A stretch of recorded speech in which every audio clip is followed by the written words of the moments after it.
que hubiese alguna duda, se le va a hacer la pregunta al grupo. Si el grupo no pudiese contestar, yo voy a responder. Y de igual forma, si veo alguna técnica o alguna imagen o gráfico que está un poco complejo de entenderse o de explicarse, yo me hago cargo.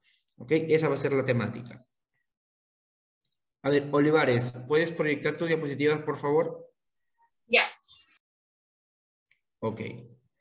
Entonces, todos atentos, apunten sus preguntas. Lo más correcto sería hacerlas al final, exceptuando que sea una pregunta muy imperiosa o algo muy notorio que resaltar.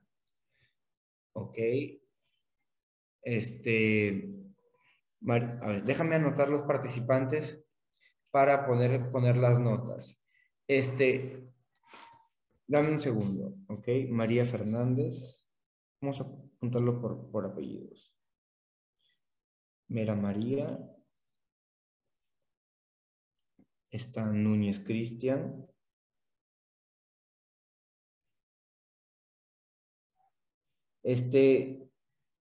Olivares, dime, ¿tienen algún orden específico para la presentación? ¿O puedo darme la libertad de escoger a alguien? Sí, hemos quedado ya con un orden. Ok, tienen un orden. Bueno, por ser esta vez, pueden exponer en el orden en el que se han agrupado. Ya para las prácticas que van a llevar también conmigo y con Crisia y Marilyn, yo soy más de escoger al azar, pero bueno, en esta ocasión vamos a tomarlo como lo han practicado, ¿ok? Montenegro Cristian y Vargas. Danilo. Ok. Listo. A ver, inicien, por favor.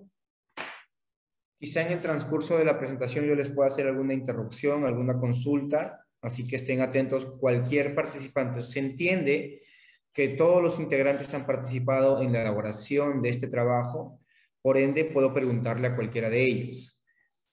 Así que, por favor, todos estén atentos. Adelante, por favor. Ya. Hola, ¿me escuchan? Claro, perfecto.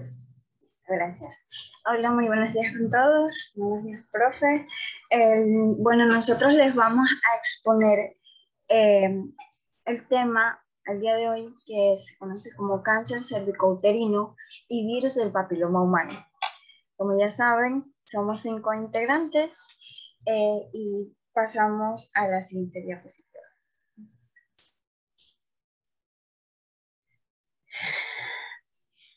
Bueno, pues este documento tiene como título Identificación de la mutación R579X en el exón 18 del gen RB1 en pacientes con lesiones cervicales asociadas a infección por virus del papiloma humano.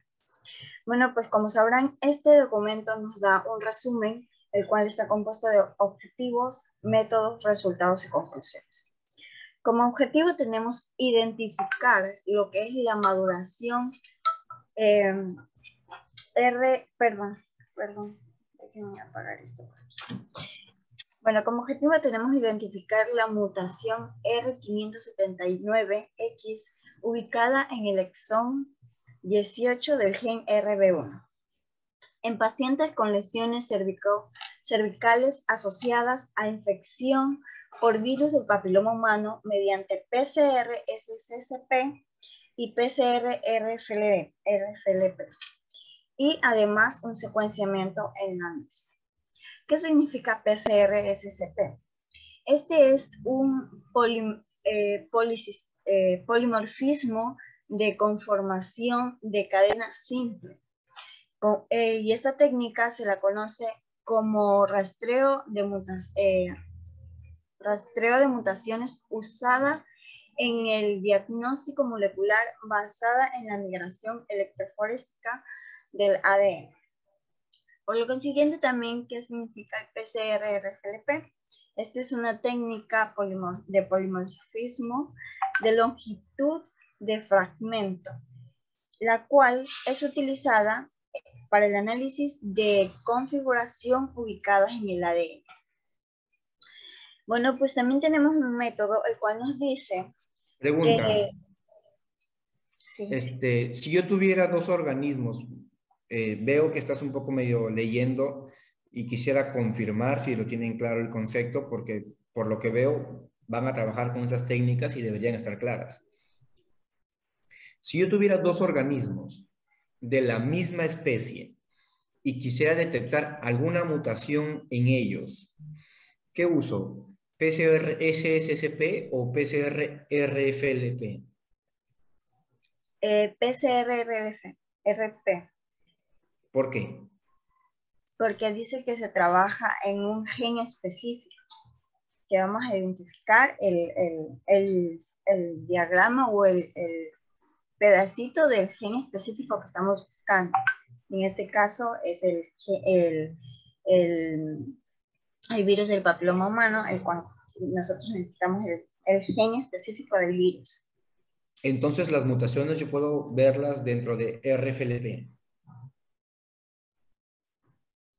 O sea, no es que vamos a ver las mutaciones ahí, sino que ahí vamos a buscar el gen específico que necesitamos. Pero vamos a ver a través del PCR-SCP, vamos a ver la mutación del gen.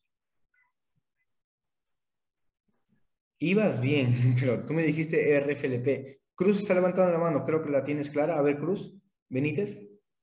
No, lo que le quería mencionar de que mejor dicho, en el concepto que ellos han escrito de SSCP, ahí dice que es es una técnica de rastreo de mutaciones usadas en el diagnóstico molecular basada en la migración de electroforética. Ya, sí, no, disculpa. Y por eso, como que me confundió un poco la respuesta de mi compañera. Por eso levanté la mano. Ah, ok, ok. Para aclarar un poquito, ¿ya? Ambas técnicas sirven para detectar mutágenos.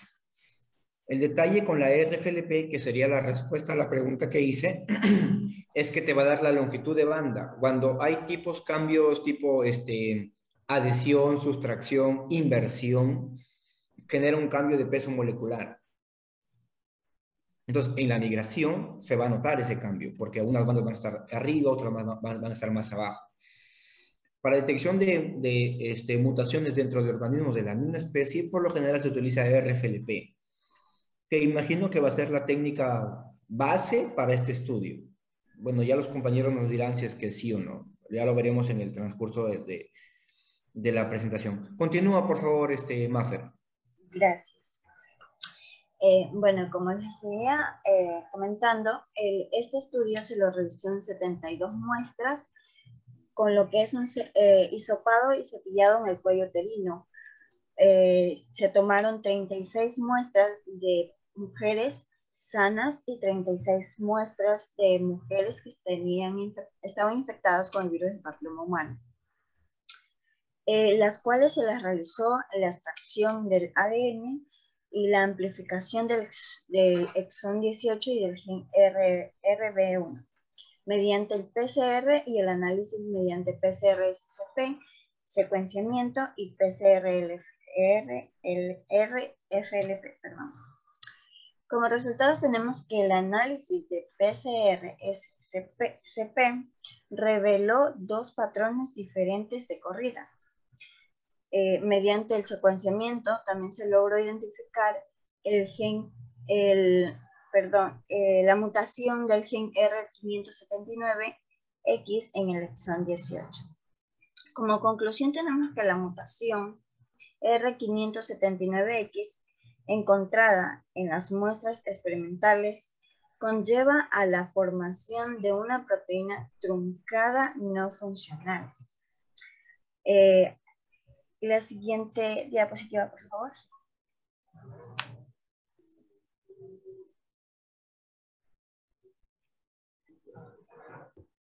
Ya, pues hijita, ¿qué? ¿Quién Espera que esté la está a fiesta. cargo?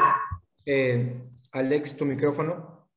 Bueno, pues aquí tenemos una pequeña introducción de lo que es el virus o el cáncer cervicouterino.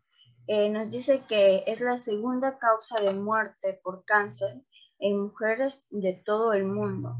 a pesar de la implementación de la citología del cervix para la prevención. Nos dice que el virus del papiloma humano, conocido como VPH, es un virus asociado directamente en el desarrollo del cáncer y en el tracto anogenital, considerándose como el agente etiológico. También nos dice que no solamente se puede ver, no podemos solamente ver infectados las zonas como la boca, como las partes íntimas, tanto de la mujer como el hombre, y también lo que es la parte anal. Esta presentación, este virus se presenta en las partes genitales de la mujer, tiene a presentarse con lo que son bolitas que salen a la parte externa de la piel. ¿Esto por qué se da? Porque ya el virus ha venido dividiéndose, las células cancerígenas han venido dividiéndose o multiplicándose, y es donde viene a hacernos en las partes externas del cuerpo, a darnos esta apariencia que no se ve nada favorable en ninguna persona, ¿no? La siguiente diapositiva. Bueno, pues aquí tenemos lo que es cómo se da la infección en sí. Nos dice que se infectan lo que son los queratinocitos basales primitivos, pero los niveles de expresión elevan las proteínas virales, mientras que el ensamblaje viral ocurre exclusivamente en las capas del extracto espinoso y granuloso. Por ejemplo, aquí tenemos una imagen en la cual claramente nos dice o nos presenta unas muestras del epitelio sano y el epitelio enfermo, donde podemos observar que el epitelio sano, tanto el extracto córneo como el extracto granuloso, son células libres del virus, está sano este epitelio, mientras que en el epitelio enfermo podemos observar que tanto el extracto granuloso como el extracto córneo ya hay células cancerígenas, las cuales se han dividido y han infectado toda esa área. Y es una vez que ya ha infectado toda el área, viene a lo que es la liberación del virus hacia la parte externa o exterior, que se vienen a presentar en forma de bolitas en la parte externa del cuerpo, ¿no? De la parte infectada. Mira, una pregunta. Entonces, basado en lo que tú nos dices ahorita, el método de infección, ¿el virus tiene cierta afinidad por algún tipo de epitelio? ¿El epitelio tiene el receptor para el virus? Recordemos que siempre hay un juego de antígeno-anticuerpo. Algo parecido pasa con los virus. Receptor. ¿Tiene el virus la afinidad a cierto epitelio o el epitelio está predispuesto por los receptores a aceptar el virus y ocasionar la infección? ¿Cómo es que se da eso? O sea, no es que tenga cierta afinidad, sino es que va desde la parte del extracto basal, comienza a infectar lo que es la célula. Ingresa por las proteínas L1 y L2 y comienza a replicar, ingresar su... ¿Esas proteínas que mencionas son virales o son propias del epitelio? Son propias del epitelio, pero con lo que ingresa el virus es donde él tiene afinidad, como quien dice, para poder empezar la replicación. Entonces el epitelio está predispuesto a la infección, porque si el epitelio te muestra ciertas características que favorecen a la infección, se dice en términos clínicos que el epitelio está predispuesto para la infección. Tiene las características ideales para que el virus se aloje e infecte. Ah, ok. ¿Así es? ¿Sí? Y así es. Ok. Continuamos entonces. Pasamos a la siguiente diapositiva, por favor, compañera. Esa pregunta de la predisposición les va a servir para cualquier paper. No lo hago por molestar, no lo hago por incomodar, lo hago para que vean la forma de de analizar una publicación, tienen que ver la predisposición, porque bueno, después más adelante tú estudies proteínas virales, tienes que ver que sí, hay algunas proteínas que tienen una dirección o están orientadas a cierto tipo de tejido u organelo en algunos casos. Si en este caso el virus detecta las proteínas que están presentes, L1 y L2, en el tejido, es que el tejido está predispuesto a la infección viral y que el virus quizá codifica ciertas proteínas que van a buscar esa señal, es una señal peptídica, eso se llama señal peptídica, para poder infectar. Quizá más adelante el paper lo dice, no lo he leído, no lo sé, pero quizá lo dice más adelante. Continúa, por favor. Listo, gracias. Bueno, pues ahora vamos a ver lo que son las características generales del virus del papiloma humano. Una de las características es que estos virus son pequeños, son virus de ADN de doble cadena y estos vienen de la familia Papoviridae.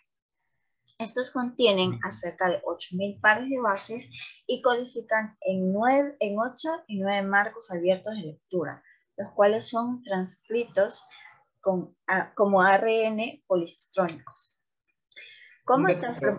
Un datito, los marcos abiertos de lectura son los UTF, ¿ya? Para quienes vean alguna otra publicación más adelante, rara vez te ponen como marcos abiertos. Quizás la publicación está en español, pero las publicaciones que están en inglés te las muestran como UTF. Y un dato de pronunciación, no es Papoviridae, es Papoviridae. La A en el latín al final es muda, es como una H. Entonces se pronuncia viride, ¿ya? Muchas gracias, profe. No te preocupes. No lo hago por espeso, lo hago para que lo tengan claro, ¿no? Así que yo tiendo a interrumpir la presentación cuando crea que es conveniente, ¿ya? No lo tomen como cargoso, como espeso. Si no hago las aclaraciones, se van con el conocimiento bien, pero podrían irse con un conocimiento mejor. Así que siempre que crea conveniente voy a interrumpir la presentación para ambos grupos. Muchas gracias. Bueno, Continúa. seguimos. ¿Cómo está formado la cápside del virus? Como les dije anteriormente, este está formado por dos proteínas, que la primera es la L1, la cual es un elemento estructural primario, encontrándose 360 copias de proteínas organizadas en 72 capsómeros en los viriones infectantes. Y la otra proteína es la L2. Esta es un componente menor del virón y se cree que puede estar presente en el centro de los capsómeros pentavalentes de los vértices del virón. Pregunta para cualquiera del grupo, ¿ya? Para cualquiera, no solo para Maffer, porque siento que mucho la estoy hostigando. ¿De qué está hecho la cápside y los caxómeros? De cualquier virus, ¿eh? Todos tienen la misma composición. ¿De qué están hechos?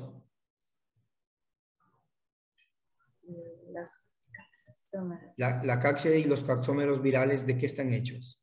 Carbohidratos, lípidos, proteínas. De proteínas.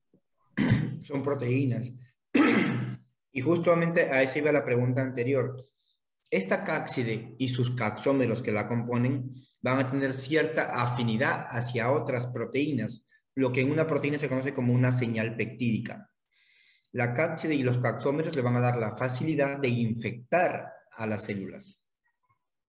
Es importante eso en un virus. Sí, porque por lo que estábamos leyendo con los compañeros, estas dos proteínas son específicas donde el virus exactamente se enlaza para poder ingresar y poder infectar el núcleo de la célula.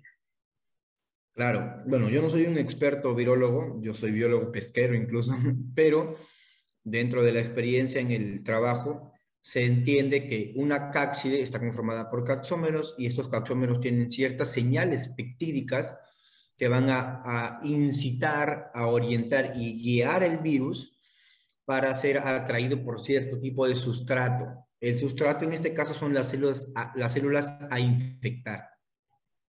Okay. En este caso veo que son la proteína L1 y L2.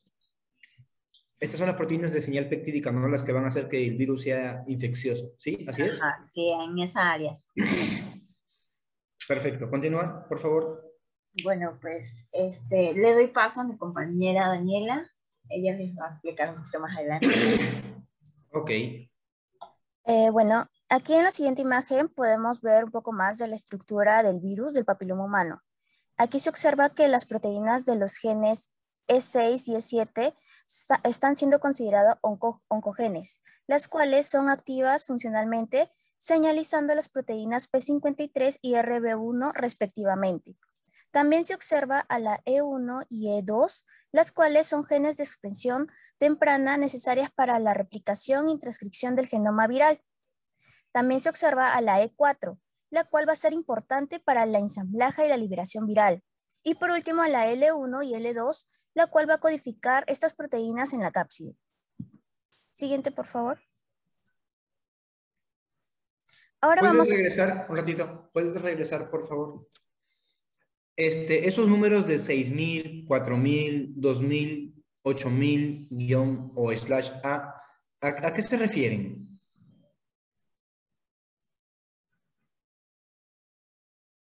Porque no me queda claro. Esos números son de Sí, los pares de vasos, 8.000 pares de vasos, 6.000 pares de vasos, de bases, perdón. pero si son proteínas, no serían pares de base, serían aminoácidos. Ok. Sí, tienes razón. Porque aquí no me muestras el gen, el ADN o el ARN viral, me muestras la composición proteica, por lo que veo, replicación, proteína L1, L2, E4, E2. La verdad que yo no lo sé, pues te pregunto, ¿esos números a qué te refieren? ¿A la composición proteica? ¿Cuántos aminoácidos forman la proteína? ¿Eso es? Sí, parece que son de los aminoácidos, lo que contiene. Parece, o sea, no lo tienes claro. Son 6, 4, 10, 20, son 20.000 aminoácidos. Es bastante No grande. estoy segura.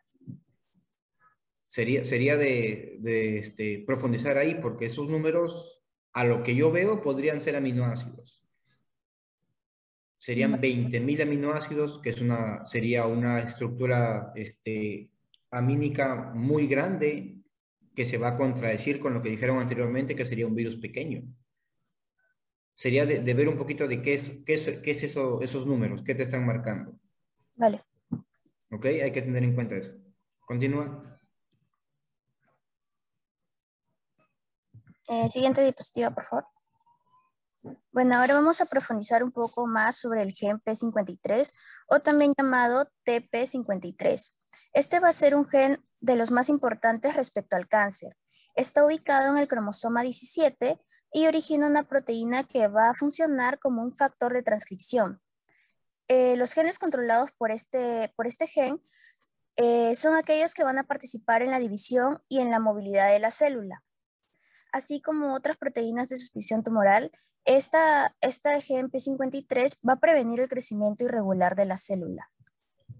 Un datito ahí, chicos.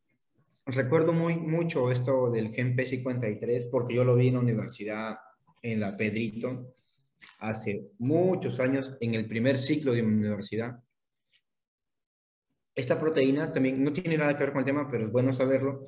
Codifica una proteína P53 también, que se conoce como la proteína de la inmortalidad, porque justamente hace eso, regula el crecimiento y la reproducción celular. Hay ciertas personas, y se ha demostrado que está arraigada a la raza morena, negra, a las personas de color oscuro, como el profesor aquí presente, en donde la proteína P53 hace más lenta el envejecimiento celular. Por eso es que las personas de tez morena tienden a verse mucho más jóvenes que una persona de tez blanca. Y es el mismo gen que estás mencionando, que yo no sabía que estaba arraigado al papiloma, la verdad. Es aquel que te permite mantenerte joven y que está muy allegado al colágeno. Quizá más adelante lo puede mencionar la publicación o no, pero si es que ustedes quieren potenciar y mantenerse joven, la proteína P53 es la clave para mantenerse jovencitos. Continúa. Bueno, siguiente diapositiva, por favor. Ahora vamos a hablar sobre el gen RB1. Este se localiza en el cromosoma 13 en la región Q14-2. Posee una longitud de 180.388 pares de bases y está formado por 27 exones. Esta es una proteína supresora de tumores que se encuentra alterada en muchos tipos de cánceres. En pacientes con retinoblastoma, se ha visto reportes de todo tipo de mutaciones en RB1, deleciones, inserciones, duplicaciones, inversiones, transiciones en regiones, citocinas paroguaninas y mutaciones puntuales, contando así cerca del 50% de las alteraciones en el gen RB1. La mayoría de estudios tienen una concordancia en que hay en los exones 3, 8, 18, 19 y 20 son las regiones preferenciales para esta mutación, también llamada hotspots. Además, a continuación en la siguiente explicación se va a profundizar sobre el exón 18.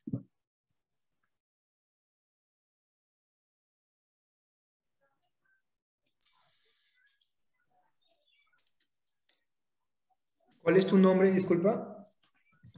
Daliana Vargas. Vargas Daniela. Daliana. Dalian. Ok, lo escribí mal, disculpa. Sí, no se preocupe. Oh, disculpen.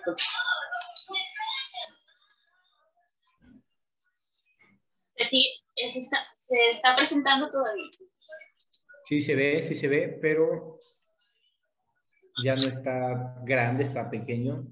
Sí, voy a mover ya. Bueno, buenos días. Buen día. Ya teniendo algunos conceptos que explicaban nuestras compañeras, entonces para cerrar la parte introductoria con esta imagen, vamos a hacer una explicación rápida de cómo es que ocurre la integración del virus a la célula. Ponlo grande, por favor.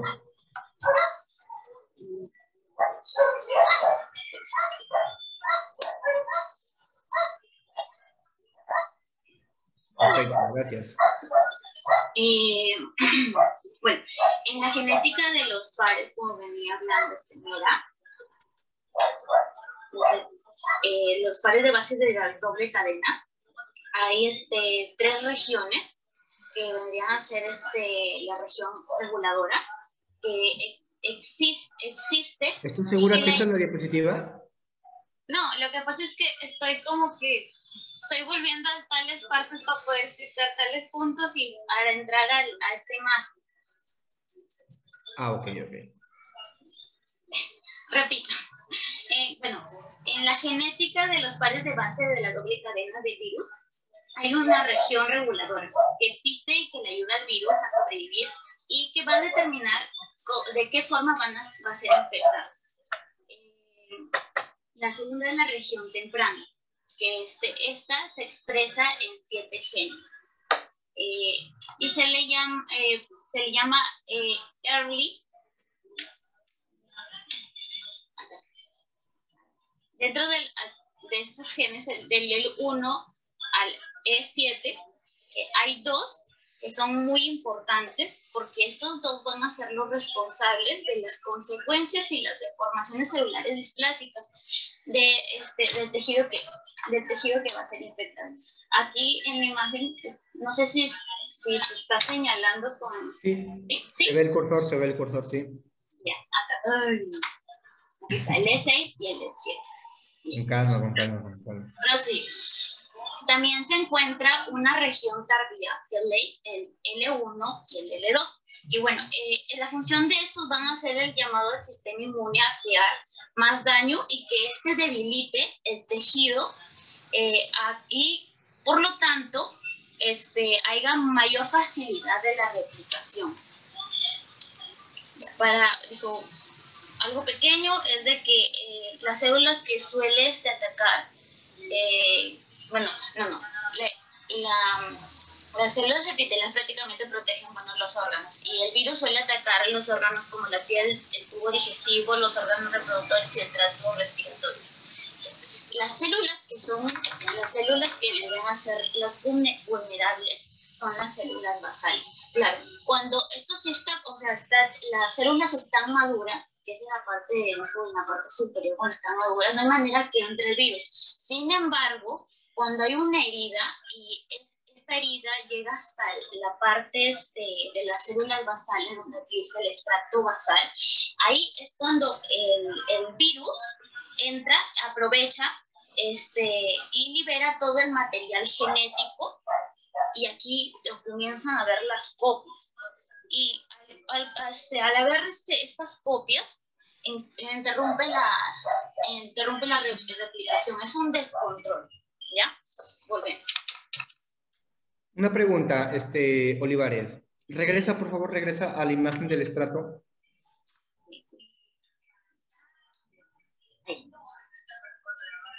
Ahí. Cuando tú dices estrato maduro o córneo, ¿no son en realidad células que ya están a punto de morir? Sí, son serían por eso las células superiores, las que ya están maduras. No está en la imagen precisa, solamente que quería llegar a ese punto. Si recordamos un poquito de anatomía por ahí, vemos que cualquier tejido epitelial tiende a las células superficiales, son células que están por morir y se desvanecen y se eliminan y se recambian. Entonces, el estrato córneo y granuloso sería casi las células que están como que ya viejitas y el virus no tiene esa afinidad hacia esas células, sino a las células basales, que son las células, entre comillas, jóvenes. ¿Así es? Sí, el extracto basal tenía que ser más vulnerable, siempre y cuando hay una herida. Si no, no ingresa. Ajá. Ya, ok. Ya, prosigo. Estaba hablando de que los genes importantes vendrían a ser el E6 y el E7, porque estos van a provocar el crecimiento de las células de manera desmedida y que estas van a potenciar de que comience a haber las verrugas, como también comienza a haber lesiones cancerosas. ¿Por qué? Porque van a inactivar la molécula P53 y la proteína retinoblastoma, que es donde estoy señalando con los círculos P53 y el PRB. Ya, que estos vendrían a ser los guardianes del genoma, que prácticamente ellos están supervisando las células del organismo cuando se está generando la mitosis y se está dando la replicación. Vendrían a ser ellos el control de calidad.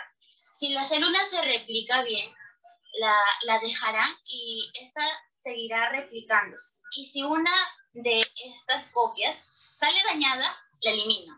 Si sale displásica, también la eliminan. Y ellos producen la apoptosis, porque tienen control de todo. Para esto, el virus sabe de este control de calidad de estos dos genes, los cuales los genes E6 y E7 bloquean la acción de estos guardianes, provocando que haya un crecimiento desmedido de las células, como las verrugas, las células displásicas, y que no haya quien vea prácticamente el control de esto.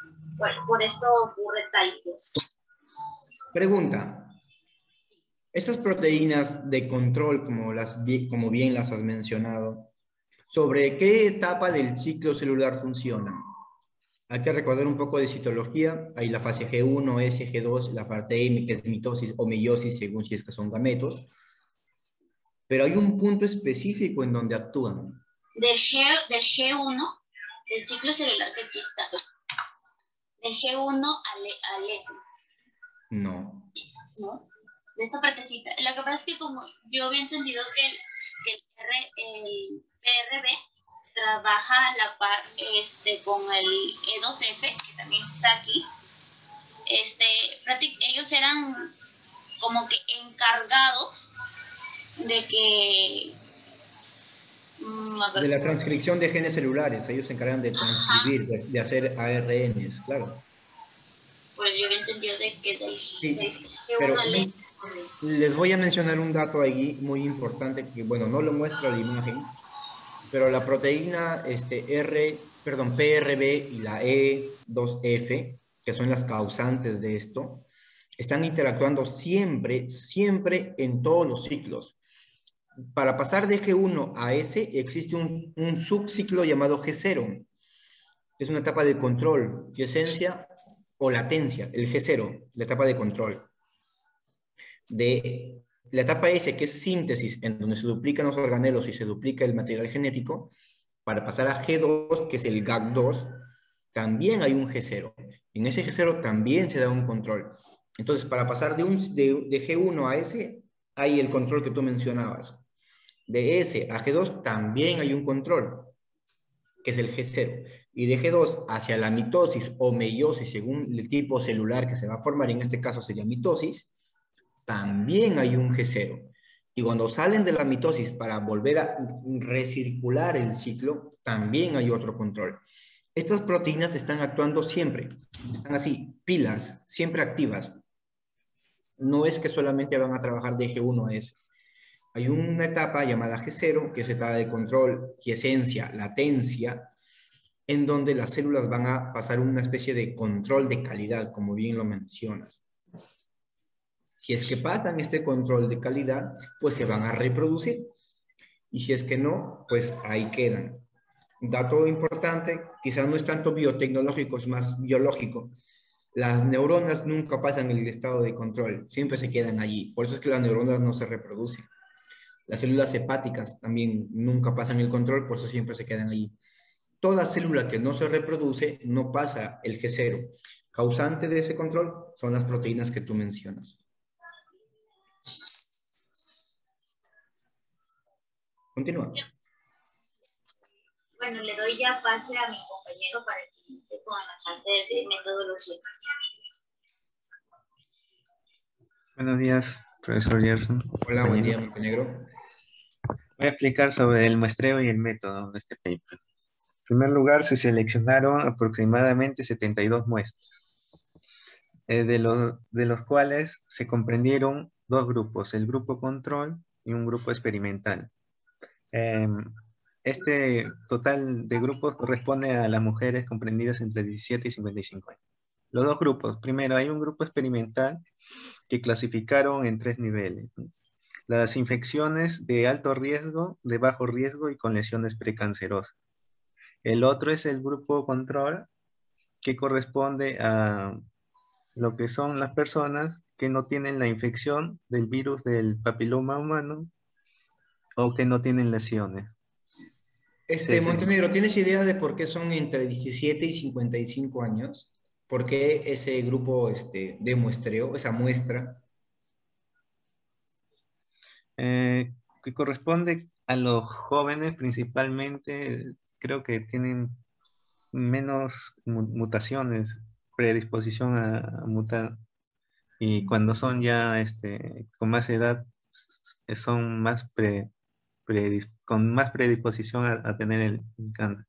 Creo que esto quiere combinar, creo, La toma de muestra se basa, por lo poco sí. que puedo yo entender y saber, se basa en la vida sexual activa. Sí, exacto. Las mujeres normalmente se escogió entre 17 y 55 años porque son sexualmente activas. Efectivamente, claro. Si, bueno, yo no puedo darme de ejemplo, soy varón, pero si una señorita está virgen, la probabilidad de papiloma es por debajo del 3% o del 5%. Yo leí esto hace mucho tiempo, así que no recuerdo muy bien. Pero si una persona es sexualmente activa, la infección por papiloma es mucho más alta. Por eso es que la tasa de infección o la tasa de muestra se da entre 17 y 55, porque es una vida sexualmente activa, ¿no? No todas, pero más o menos es el rango. Por eso es que se toma esa muestra. Ya, entendido, profesor. Ya, de las lesiones que son precancerosas o del grupo control, se dieron un hisopado del cervix, donde están las lesiones precancerosas. Luego se extrajo lo que es el ADN, según el protocolo de Bling-Stafford, del cual consiste en la resuspensión del pellet. Ese pellet resuspendido luego fue precipitado con etanol y acetato de amonio. Sí, acetato de amonio. etanol y acetato de amonio. Es un conservante. Luego se hizo una prueba de PCR para determinar la calidad del ADN. Es como un ensayo de ese PCR para determinar la calidad del ADN de la beta globina. Eso dijo el paper. Y luego lo que acá hicieron también es emplear los primers de la región del exón 18 del gen RB1, que esos son los primers forward RB18 y reverse RB18. Se amplificó ese gen y luego se obtenieron lo que son los amplicones. ¿Tienes una idea, y eso le va a servir para las prácticas, por qué se llama 18F y 18R? Es primer, forward y reverse. No, son primers, sí, claro. Pero ¿por qué tienen ese código? Es el código. Sí, pero ¿por qué lo tienen? No lo ponen por poner. El 18 no es característico de lo que es el virus. Es del gen. Perdón, del gen. Del virus no, del gen. No buscas un virus. Cuando haces una PCR no puedes buscar Es un virus, verdad, es muy grande para buscarlo en PCR. Buscas un gen específico, una zona a codificar. Ajá. Cuando ustedes vengan a la práctica, que estoy seguro que muchos o casi todos, espero que todos vengan a la práctica, cuando vean un primer y vean, por ejemplo, un gen 16S tiene 1492F y 142R, supongamos, ¿no? Esos números están apuntando al número de pares de bases o al número en fila en orden a donde van a dirigirse o buscar el gen a codificar. En este caso es 18F y 18R porque lo que buscan es el exón 18 del gen RBI. Y casi todos los primers tienen ese tipo de codificación.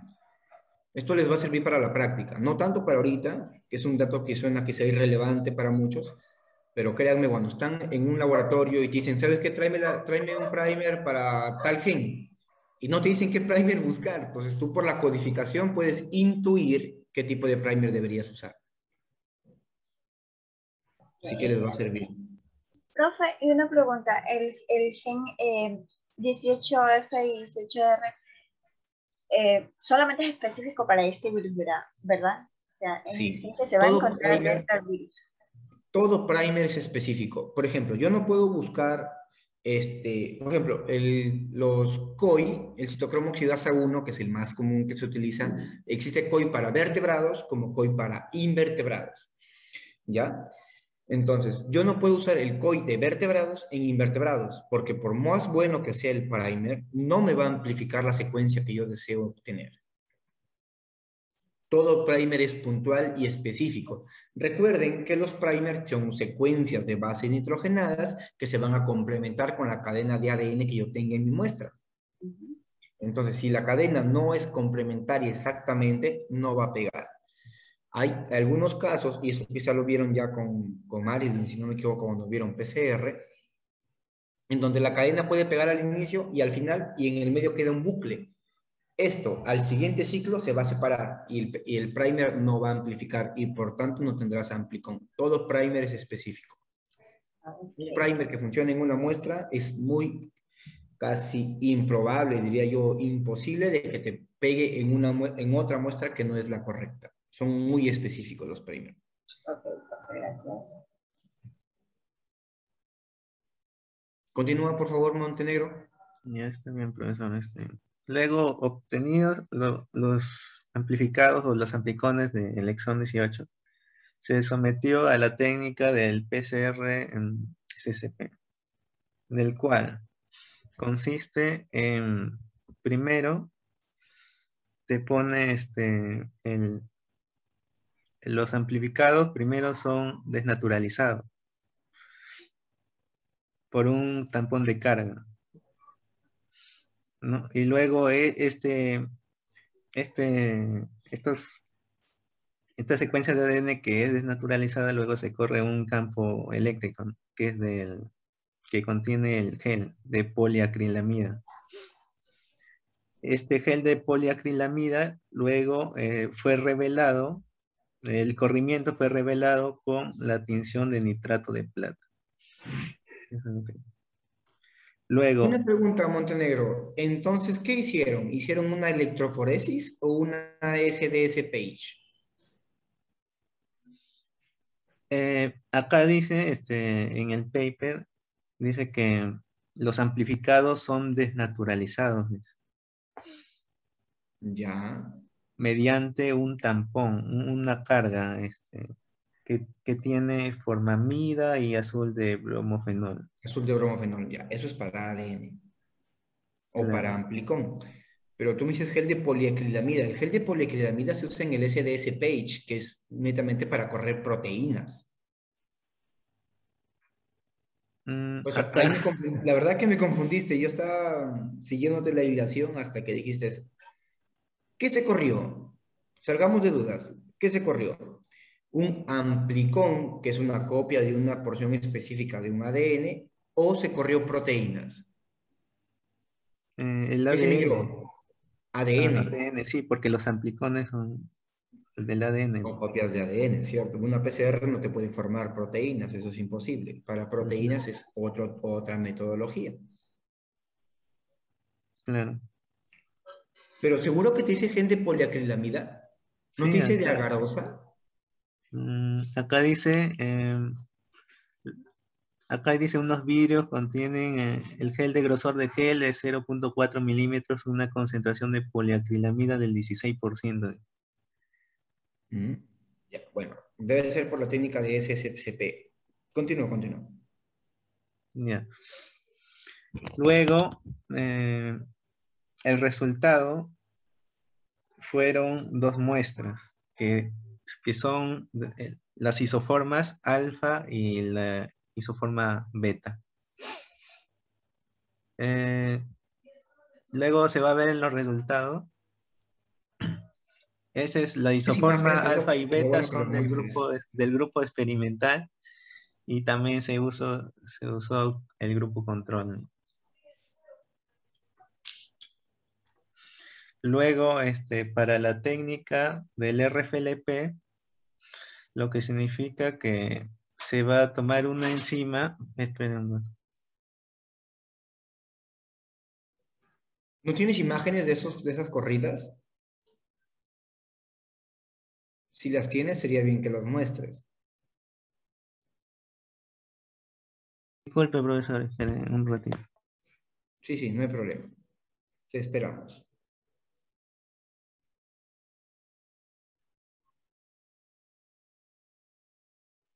Espera un ratito, por favor. Sí, no te preocupes. Tenemos hasta las 12. Que, te soy sincero, espero acabar antes para irme a dormir un poquito. Ayer los vecinos estuvieron de fiesta. Y pues la fiesta acabó a las 4 de la mañana, así que no me dejaron dormir casi nada.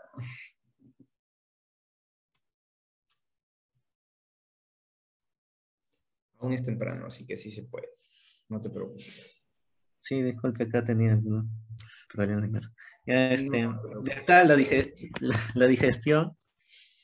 La digestión, Montenegro, te decía, en el paper no hay imágenes de lo que nos estás mencionando, de la sí, corrida, están de en que le pusiste resultados, están más después. Ok. Y la técnica del RFLP consiste en el uso de enzimas. Estas enzimas detectan sitios de restricción específicamente. Esta secuencia de nucleótidos tiene una mutación en un codón determinado, que es el 379, y detecta, esa enzima detecta ese codón y lo desnaturaliza en ese punto, ¿no? Y permite determinar la mutación específica de ese gen. Para eso sirve la técnica del RFLP. Ok. Siguiente.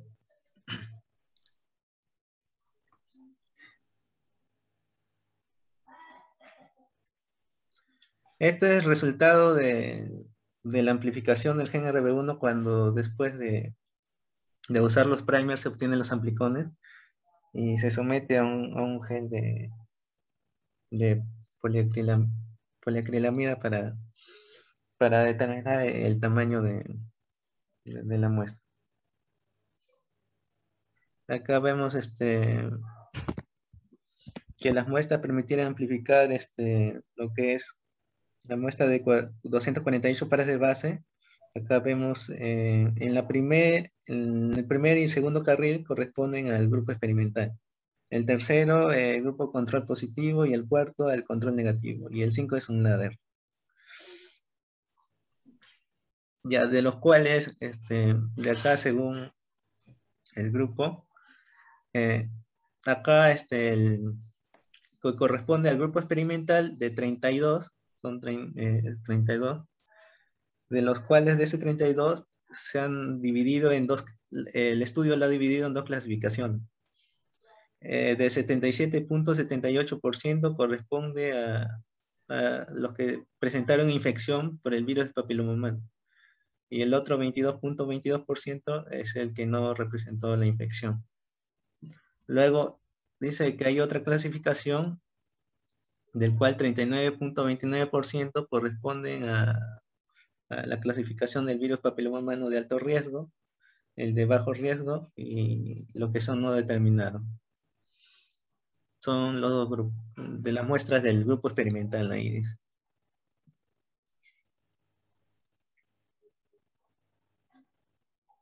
Ya siguiente.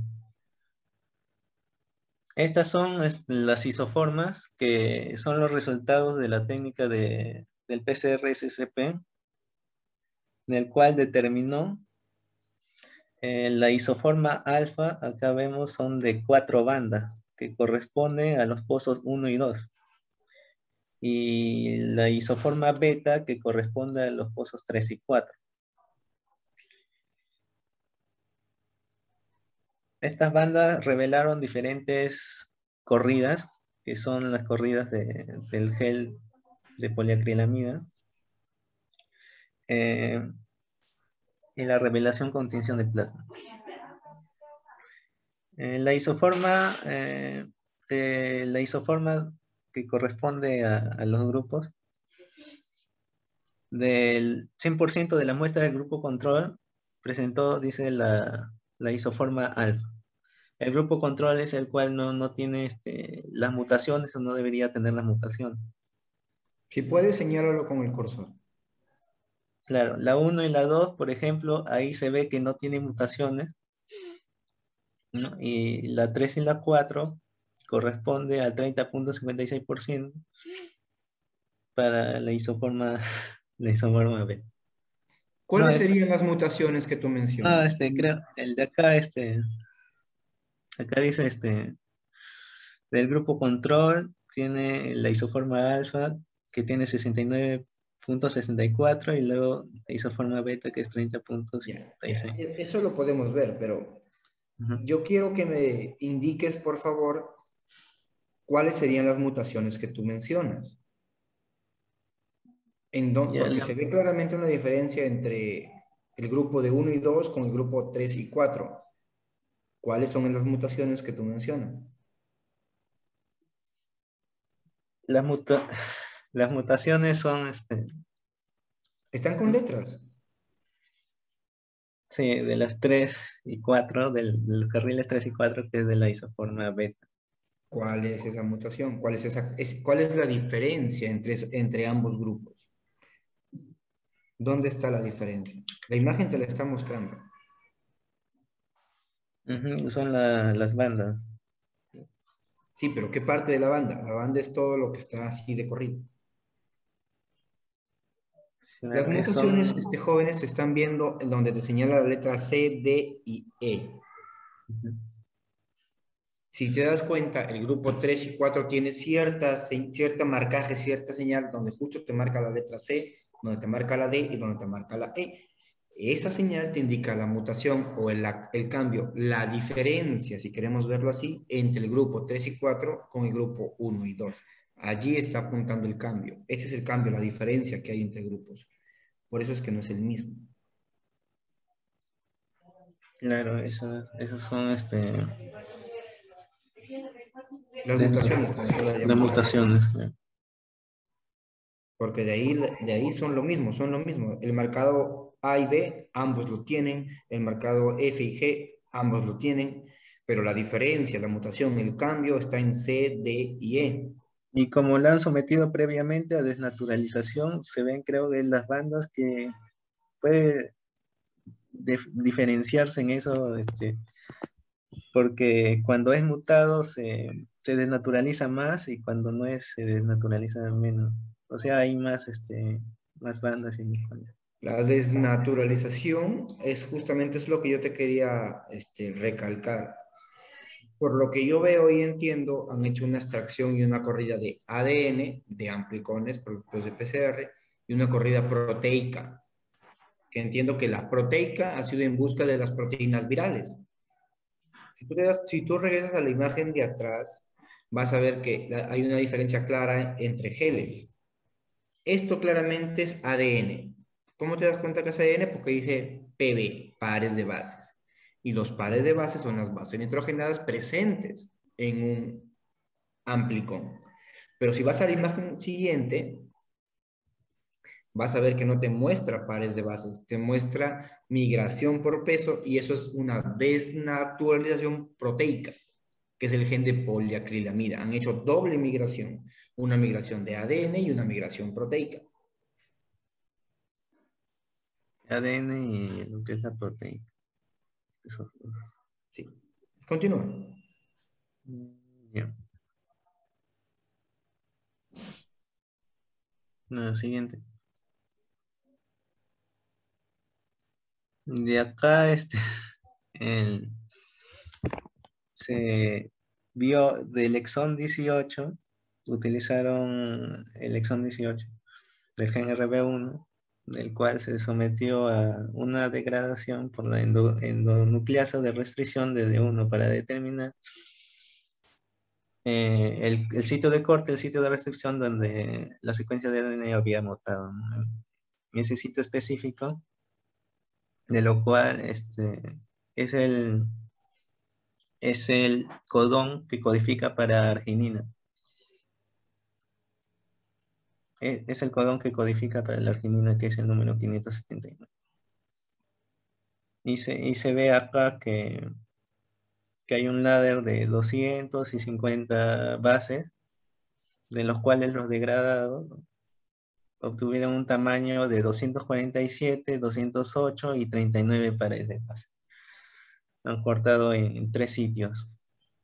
Dato con lo que has dicho.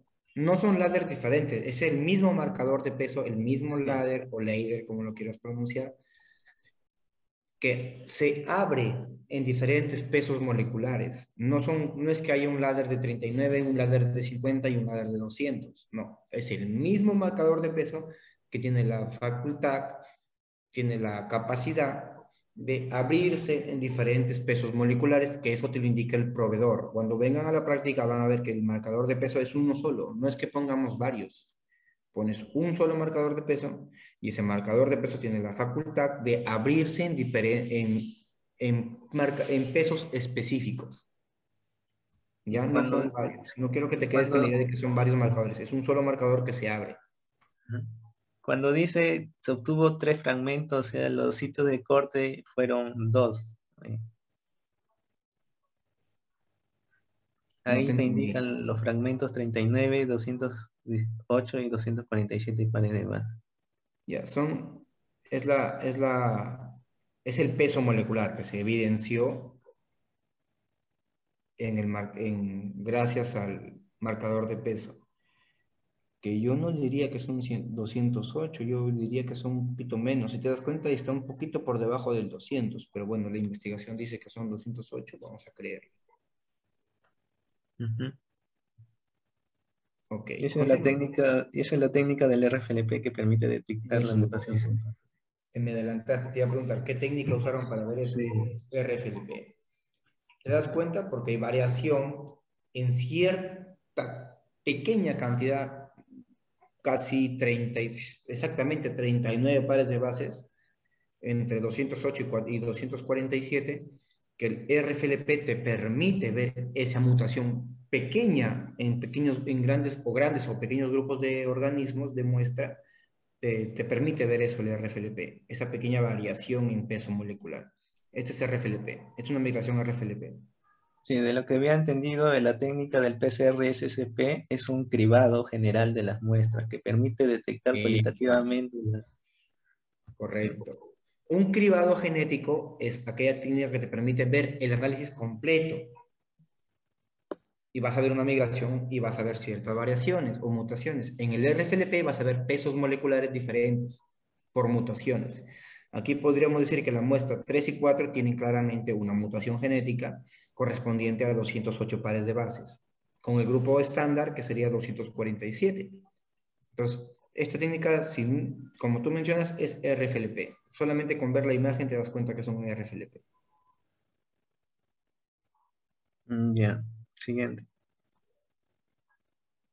Esta es la parte de donde algunos de mis compañeros en electroferograma decían, por ejemplo, este es el exón 18.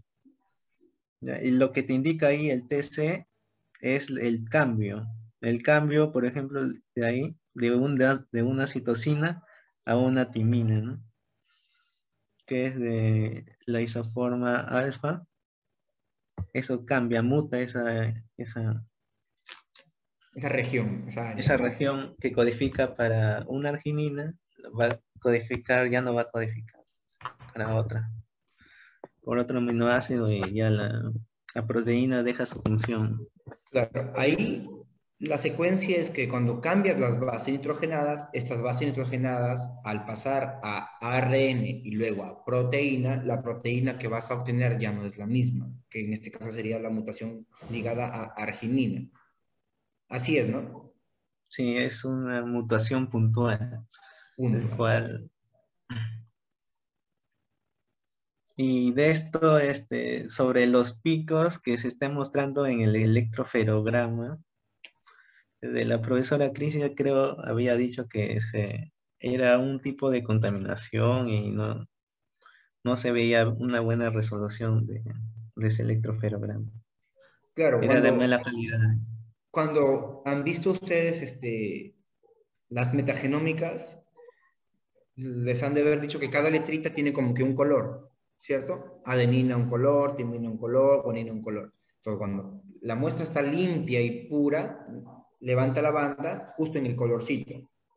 Pero cuando hay cierta contaminación, en este caso es un cambio mutado, se va a ver doble banda. En este caso tú ves una banda roja y una banda azul, si no me fallan los ojos, déjame ponerme los lentes. Es roja y azul. Entonces ahí te das cuenta que hay una doble base nitrogenada, es una contaminación o una mutación. Ah, lo que se puede ver es o contaminación o mutación, entonces. Sí, que yo diría que sería en este caso casi una mutación, porque estamos hablando de una muestra mutada por el papiloma. Ya entiendo.